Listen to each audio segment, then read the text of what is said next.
Congratulations! Learning about the Lotus Sit-Stand Workstation means you are one step closer to a healthier you. We are going to show you how to route your cords through the convenient cord management system so you can conquer your tangled cords. Your Lotus comes with a cable zip and magnetic cord funnel that can be used with the built-in cord channel. Let's start by raising your Lotus to the highest setting. Now, set up all of your equipment and accessories.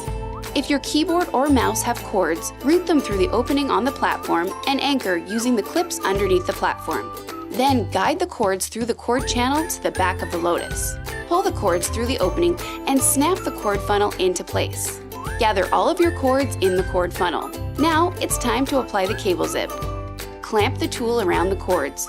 Make sure the arrow on the tool is facing up. Push the cable zip upward over the tool until it begins to wrap itself around the cords. Hold the top of the cable zip and guide the tool downward. Slide the top end of the cable zip into the cord funnel and admire the complete cord containment. Take a stand against sitting with the most convenient, easy-to-use sit-stand workstation, the Fellows Lotus.